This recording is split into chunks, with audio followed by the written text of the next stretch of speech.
Hekk kif it-tixrid tal-COVID-19 kull ma jmur qiegħed dejjem jiżdied, l-ekonomija dinjija qed tkompli tintlaqat b'mod ħażin. Waqt kollegament dirett ma' Ruma fil-programm NetLife, Robert Cremona tkellem ma' Andrea Pastorelli li flimkien mar-raġel tiegħu jgħixu fil-kapitali Taljana. Pastorelli jispjega b'mod ċar l-impatt kbir u negattiv tal-coronavirus fuq l-ekonomija Taljana. The economy is completely shut down, essentially. This week, we're hoping to see a little bit of going back to normal as much as we can next week, but I don't think that will be possible. Schools are closed, universities are closed, the whole public sector is essentially almost shut down. So it's the economy will have an enormous impact.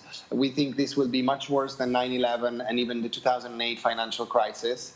We're seeing this spread internationally and the economy will be very, very heavily hit. Il-kapitali Taljana bħal kumplament tal-pajjiż ilha taħt lockdown għal numru ta' ġranet. Andrea Pastorelli għalinna li fil-bidu ħadd ma ħa din is-sitwazzjoni b'mod serju.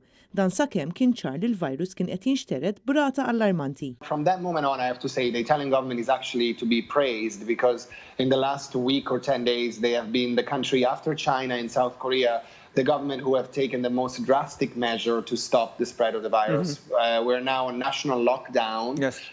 And so that's been quite crazy and quite strong for our economy.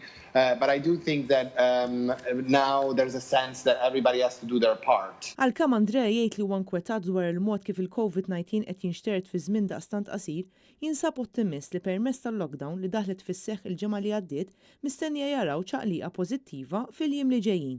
Pastorelli jispjega li r-raġel tiegħu sfortunatament ittestja pożittiv għal COVID-19 u wis probabbli anke hu se jittestja pożittiv. Iżda jinsabu fi stat ta' saħħa tajba. We're doing okay. We're being lucky because we have very mild symptoms. We only have some cough and a little bit of a pressure to our chest. We are among the lucky ones who have very mild symptoms. And we hope that the symptoms will not get worse. Finalment huwa jappella lil kulħadd sabiex jagħmel il-parti tiegħu ħalli jitnaqqas it-tixrid ta' dan il-virus. We all need to do our part to stop the spread. And so we all need to stay home and see less people possible and make sure that the virus stops here.